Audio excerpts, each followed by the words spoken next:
In today's episode, we're diving into the most chilling chimpanzee attacks ever recorded. From a world-renowned photographer who ventured too close to the wild, to an entire village terrorized by primates lurking just beyond the trees. But first, we begin with a seemingly perfect family pet, a beloved chimpanzee raised in a suburban home, until one horrifying afternoon changed everything. 10-year-old Lily Morgan lived in a sprawling countryside home in rural Pennsylvania with her parents Robert and Catherine. The Morgans were wealthy pharmaceutical executives who traveled frequently for business, leaving Lily in the care of various babysitters. What made the Morgan household unique, however, was Max, a 7-year-old male chimpanzee that Robert had purchased as an exotic pet when Lily was just 5. Robert had always been fascinated by primates. When the opportunity arose to purchase a baby chimp from a bankrupt zoo in 2001, he jumped at the chance, ignoring Catherine's concerns. Robert insisted that he'd be like a brother to Lily, and that these animals are incredibly intelligent. With proper care, they're perfectly safe. For the first few years, Max was indeed the perfect companion. He was playful, affectionate, and seemed to adore Lily. The Morgans spared no expense for their unusual family member, building a spacious enclosure attached to the house with climbing structures, toys, and even a small swimming pool. Max had his own bedroom, complete with a custom-built bed and television. He ate at the dinner table with the family, using utensils and drinking from a glass. Visitors to the Morgan home were always astonished by how human-like Max behaved. But as Max entered adolescence, subtle changes began to emerge in his behavior. He became more territorial about his living space and possessions. There were incidents, small at first, that the Morgans dismissed or rationalized away. Max had torn apart a couch when left alone too long. He'd bitten Catherine when she tried to take away a chocolate bar he'd stolen from the pantry. He'd thrown a tantrum when Lily had friends over, forcing the playdate to end early. Robert often reassured that Max was simply going through a phase, just like any teenager. Catherine, however, had her doubts. She had been reading about chimpanzees and knew they became stronger and more unpredictable with age. The thought of finding Max a sanctuary had crossed her mind more than once, but Robert dismissed the idea, believing Max was part of the family. On a crisp autumn morning in October 2005, the Morgans prepared for an overnight business trip to New York City. They had arranged for Jessica Winters, a 23-year-old graduate student from the local university, to babysit Lily. Jessica had babysat Lily several times before, and the Morgans trusted her around Max. She wasn't easily rattled by animals and had even worked at a local wildlife center, which reassured Robert that she'd handle things just fine. At the time, regulations on exotic pet ownership were weak, allowing families like the Morgans to keep dangerous animals with little oversight. While some states required permits, many had no restrictions at all, treating primates like household pets rather than unpredictable wild animals. It wasn't until high-profile attacks like the tragedy that would soon unfold in the Morgan home that lawmakers began pushing for stricter bans on private ownership of chimpanzees and other dangerous wildlife.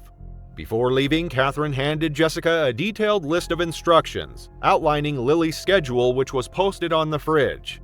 Max usually stayed in his enclosure when they were away, but there was a note that he might get lonely. If he seemed calm, he would be let inside for an hour or so in the afternoon.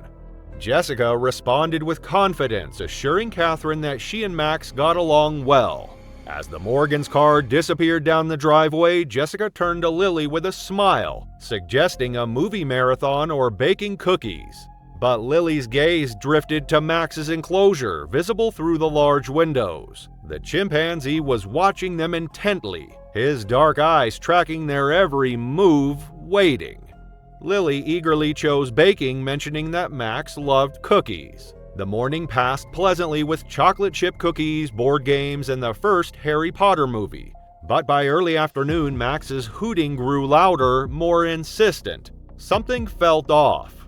Lily brushed it off, explaining he always got restless around this time and that her father usually let him in.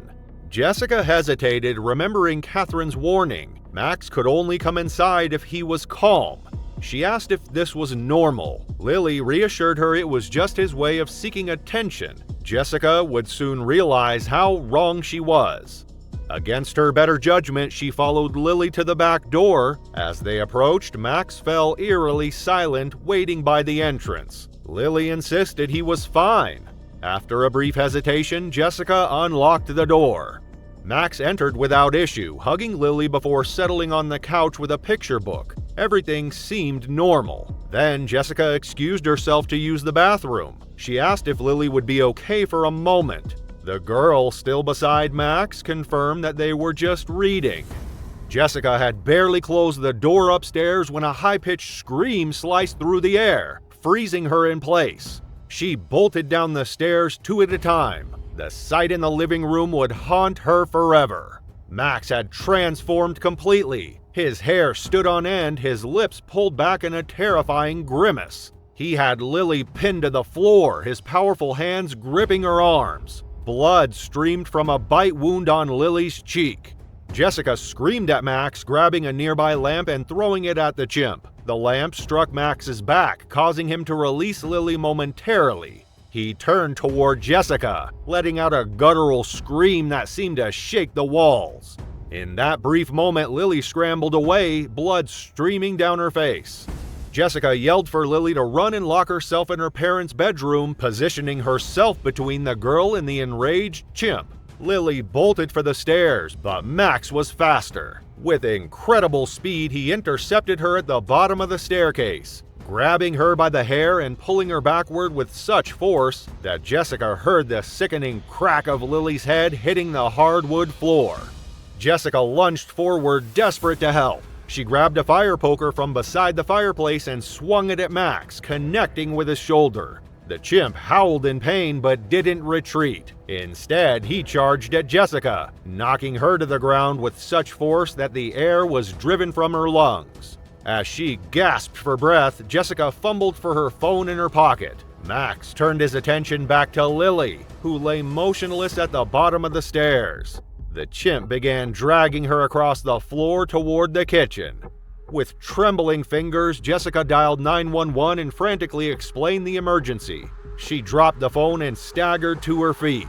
From the kitchen came sounds that would forever be seared into her memory. The wet, tearing sounds of flesh and bone, punctuated by Max's frenzied grunts. She grabbed a heavy crystal vase from a side table and crept toward the kitchen doorway. What she saw made her vomit instantly. Max was hunched over Lily's small form, his hands and face covered in blood. The child's face was unrecognizable, her small body limp and still. Jessica hurled the vase with all her strength. It shattered against Max's back, sending shards of crystal flying. The chimp whirled around, his eyes wild with rage. He charged at Jessica, who turned and ran for the front door. Her fingers fumbled with the locks as Max's footsteps thundered behind her. Just as she yanked the door open, she felt his powerful hands grip her from behind. His teeth sank into her shoulder, tearing through muscle and tendon. The pain was blinding, white-hot and all-consuming. Somehow, through sheer adrenaline, Jessica managed to elbow him with her other arm and break free. She stumbled outside, falling down the front steps, crawling across the gravel driveway as blood poured from her shoulder. Behind her, Max stood in the doorway, his massive frame silhouetted against the light from inside. For a moment, he seemed to consider pursuing her, but then he turned and disappeared back into the house. Jessica dragged herself to the road before collapsing, where a passing motorist found her and called for help. By the time emergency responders arrived, she had lost consciousness from the blood loss. Inside the Morgan home, officers discovered a scene of unimaginable horror. Lily's body lay in the kitchen, brutally mutilated. Max had retreated to his enclosure, but when officers approached, he charged, forcing them to shoot him. The Morgans returned to a nightmare. Lily was gone, their home a crime scene. The investigation revealed Max had shown increasing aggression in the weeks prior. The housekeeper recalled his possessiveness over Lily, sometimes preventing others from approaching her. A veterinarian had even recommended medication, but Robert dismissed the warning. Grief tore the Morgans apart. Within a year, they divorced. Robert moved away, unable to face the memories, while Catherine buried herself in community outreach programs, trying to rebuild her life in a way that made sense without Lily. The Morgan tragedy was a stark warning. Chimpanzees are never truly tame. But Max was not an anomaly. Across the world, others learned the same brutal lesson. In the dense jungles of Africa, a seasoned wildlife photographer stepped too close to danger, unaware that his final shot there would be the last he ever took. James Harrington, a wildlife photographer from Montana, had spent 25 years capturing animals in their natural habitats across 6 continents. His work had appeared on the covers of National Wildlife, Kamas, The Nature of the West, and other local publications. At 48, he was known for his fearless approach and deep fascination with great apes, gorillas, orangutans, and especially chimpanzees. His specialty was capturing their expressions, the almost human-like emotions in their eyes, earning him a reputation as one of the best in his field. In April 2019, James embarked on what he believed would be the crowning achievement of his career, a 3-month expedition to the remote Nyawenge forest in Rwanda to document a rarely photographed community of wild chimpanzees. This particular group had been studied by primatologists for years, but few quality images existed of them in their natural habitat. James was determined to change that. The journey to Nyungwe was grueling. After landing in Kigali, James endured an 8-hour ride over rough, unpaved roads to reach Kitabi, a remote village on the edge of the vast rainforest. The 620-square-mile expanse was home to 13 primate species, including a formidable population of chimpanzees. His arrival stirred curiosity. Foreign visitors were rare, and a lone American with expensive camera gear even rarer.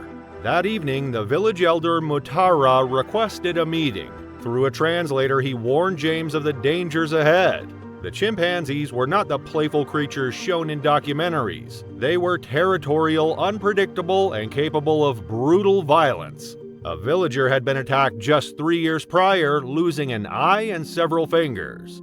James listened but dismissed the warnings. He had photographed great apes across the world, gorillas in Uganda, orangutans in Borneo, chimps in Tanzania. He knew their behavior, how to keep his distance, when to back off. To him, the villagers simply didn't understand his expertise. The next morning, he set out with a local guide, Emmanuel, a man who had grown up in Kitabi and knew the forest intimately. Emmanuel echoed Mutara's warnings. The Nyungwe chimps were different, less accustomed to humans, more aggressive. For a week, James followed the rules, keeping the recommended 80 feet distance, relying on telephoto lenses. But the thick canopy made lighting difficult, and the images lacked the raw intimacy he craved. They weren't career-defining. Frustration took hold. He needed to get closer. On the 10th day, he told Emmanuel they were going deeper toward a community led by a notorious alpha male named Kigoma. Emmanuel hesitated. The group was unpredictable, rarely studied. But James had already made up his mind. James insisted, and reluctantly, Emmanuel agreed. They set out before dawn, hiking for 3 hours through increasingly dense vegetation. The humidity was oppressive, and James's clothes were soon soaked with sweat. But his excitement grew as they began to hear the distant calls of chimpanzees echoing through the forest. Around mid-morning, they found the group. About 20 chimpanzees were scattered across a small clearing and in the surrounding trees. Some were grooming each other, others were feeding on fruits, and a few juveniles played chase among the lower branches. At the edge of the clearing sat Kigoma, an imposing male with a silver-flecked back and scarred face that spoke of many battles. Emmanuel whispered to James that they should stay at the forest edge, observing from a distance. James nodded in agreement, but his eyes were fixed on his viewfinder.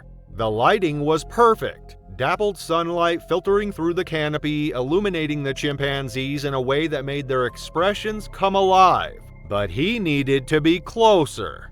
While Emmanuel was distracted watching a mother chimp with a baby clinging to her chest, James slowly began to edge forward into the clearing. He moved inch by inch, careful not to make sudden movements. His heart raced with a mixture of fear and exhilaration. This was what he lived for. The perfect shot, the image that would capture the essence of these remarkable creatures. He was now about 15 feet from Kigoma, half of the recommended safe distance. Through his lens, he could see every detail of the alpha male's face, the intelligent eyes, the expressive brow, the powerful jaw. James's finger hovered over the shutter button. Just a few more shots and he would retreat to safety. Suddenly, Kigoma's head snapped up. He looked directly at James, their eyes meeting through the camera lens. Something in the chimp's gaze changed, a flash of recognition. Then, what James could only interpret as anger. Kigoma's hair bristled and he rose to his full height, nearly 5 feet tall, but with the strength of several men. Emmanuel shouted from the forest edge, urging James to back away slowly. But it was too late. Kigoma let out a piercing scream that sent birds scattering from the treetops. The other chimpanzees immediately responded, their playful demeanor transforming into alert vigilance. James began to back away, but his foot caught on a root and he stumbled. His expensive camera fell to the forest floor, and that moment of vulnerability was all Kigoma needed. The alpha male charged, covering the distance between them with terrifying speed.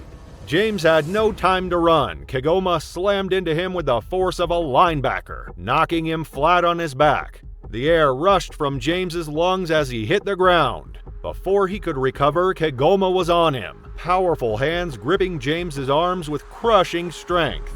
The chimpanzee's teeth, larger and sharper than James had ever realized, flashed as Kigoma bit down on James's face. The pain was excruciating, unlike anything he had ever experienced. He could feel his cheekbone shatter under the pressure of the chimp's jaws.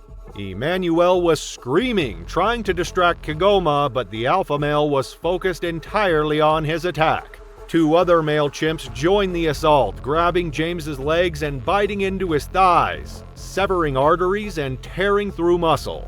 As James Harrington lay dying on the forest floor, clarity struck. His years of experience, his belief in a connection with wildlife, none of it mattered. To the chimpanzees, he wasn't a photographer, he was a threat. Emmanuel survived by scaling a tree, watching in horror until the chimpanzees finally disappeared. When rescuers arrived, they found James's body torn apart. His camera lay untouched, its memory card holding the last image he ever captured. Kigoma staring straight into the lens. A gaze not of human-like emotion, but something ancient and unknowable. The photograph won posthumous acclaim, its raw power admired worldwide. But few realized they were looking into the eyes of the creature that had ended James's life. His body was sent home to Boston. Emmanuel never entered the deep forest again. And in Katabi, Elder Matara told James's story to every visitor, a warning carved in blood. Chimpanzees were not to be underestimated. But James was not the last to learn that lesson. Far from Yungwei, in a remote village where humans and chimps lived side by side, another tragedy was about to unfold. The village of Mbaso on the edge of Uganda's Kibale forest had long coexisted with its wild neighbors. The villagers respected the chimpanzees, keeping a careful distance. Amara Nkosi, a 32-year-old midwife and mother of 5, had spent her life here. Her husband, Taban, worked as a guide for researchers studying the forest. He was the first to notice the shift. In April 2017, as the rains began, strange things started happening. Food stolen, water containers overturned, eerie noises from the forest after sunset.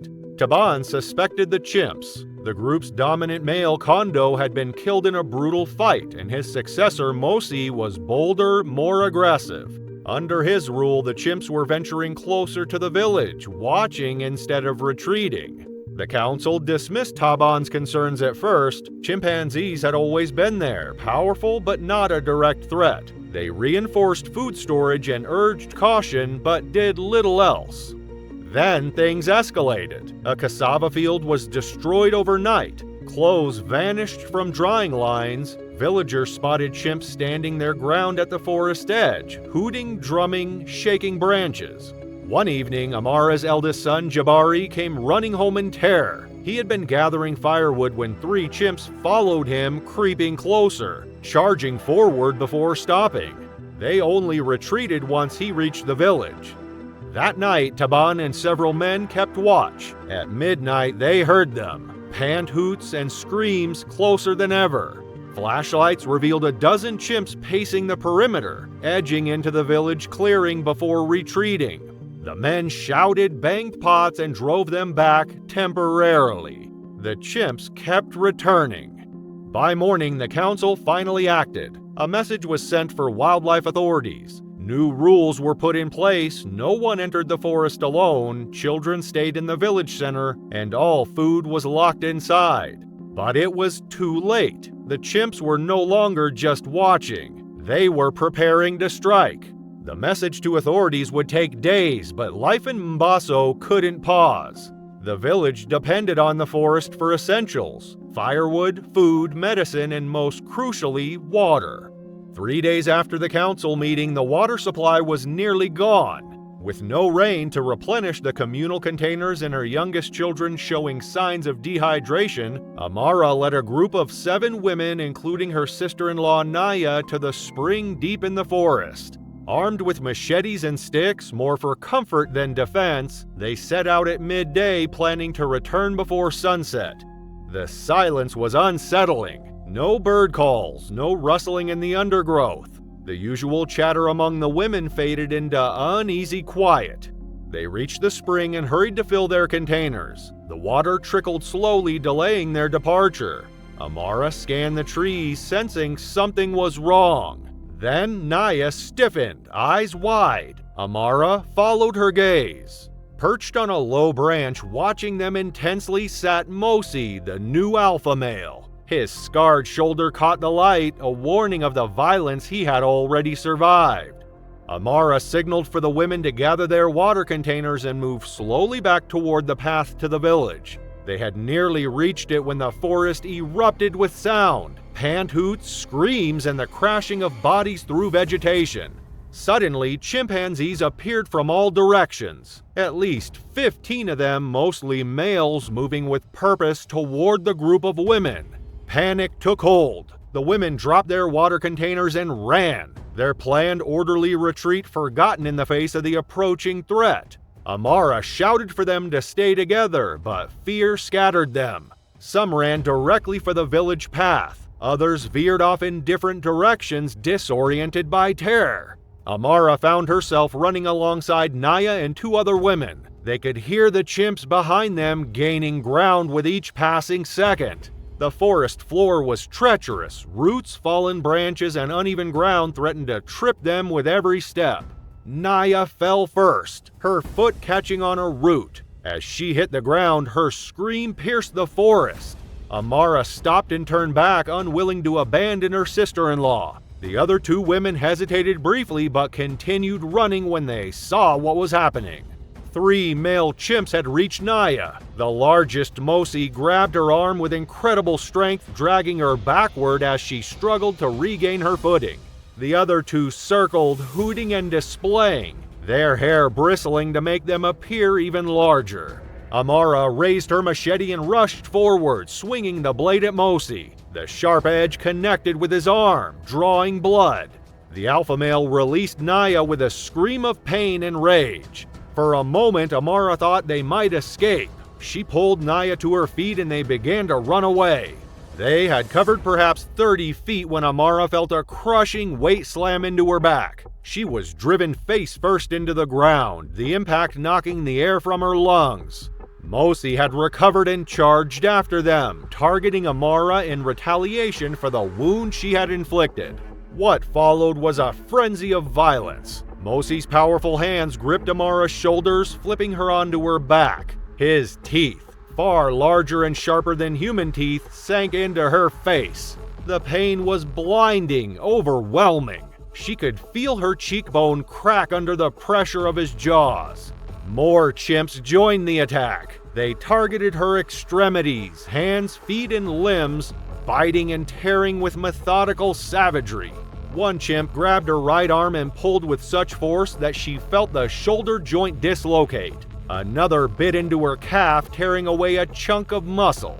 Through a haze of pain and terror, Amara was dimly aware of Naya screaming, of more chimps arriving, of the sound of branches breaking and vegetation being trampled. Then, mercifully, darkness closed in. Naya had managed to escape the immediate attack and ran screaming toward the village. Her cries alerted Taban and other men who had been working nearby. They grabbed spears and machetes and raced toward the forest, shouting and making as much noise as possible to scare off the chimps. By the time they reached Amara, the attack had been underway for nearly 15 minutes. The chimps scattered as the men approached, melting back into the forest with final screams of defiance. What they left behind would haunt the villagers of Mbaso for generations. Amara lay motionless on the blood-soaked ground. Her face was unrecognizable. Her right arm nearly severed, and large portions of flesh had been torn from her legs and torso. Taban fell to his knees beside his wife, but it was immediately clear that she was beyond help. The other women who had gone to collect water had fared better. All had escaped with their lives, though 3 had suffered injuries from falls or glancing attacks. The village of Mbaso descended into mourning and fear. Amara's body was prepared for burial according to tradition, but the usual 3-day funeral had to be abbreviated and held entirely within the village center. No one dared venture near the forest edge. The wildlife authorities arrived 4 days after Amara's death. They brought researchers and trackers who specialized in chimpanzee behavior. What they discovered was disturbing. The chimpanzee community led by Mosi had undergone what the scientists called a cultural shift. The death of the previous alpha and the rise of Mosi had coincided with increasing habitat pressure from illegal lodging on the far side of their territory. The chimps had been forced into closer contact with humans, and under Mosi's leadership, they had lost their fear of people. More concerning, they had learned that humans could be prey. The attack on Amara wasn't random aggression. It was a coordinated hunting behavior similar to how chimpanzees hunt monkeys or small antelope. The authorities relocated the people of Mbaso to a new settlement several kilometers away, beyond the chimpanzees' territory. The original village was abandoned, left to be reclaimed by the forest. Taban, now a widower with 5 children to raise, found work at a conservation center, using his knowledge to help researchers understand and prevent similar conflicts. The chimpanzees remained in Kibale Forest, their number slowly declining as habitat loss continued. Mosi led his community for another 7 years before being killed in a territorial dispute with a neighboring group, but the behavioral changes he had instituted outlived him. The chimps of Kibale became known among researchers as one of the few documented cases of a chimpanzee community that had systematically hunted humans. For the former residents of Mbaso, the forest that had once been their home and provider became a place of nightmares. They told their children and grandchildren to respect the chimps from a distance, to understand that beneath the seemingly human expressions and behaviors lurked wild creatures capable of calculated violence. Most importantly, they taught them that the delicate balance between humans and wildlife could shift in an instant, transforming a generations-old coexistence into deadly conflict. These weren't the only brutal attacks. Click here to hear about 4 horrifying cases where people were eaten alive by chimpanzees.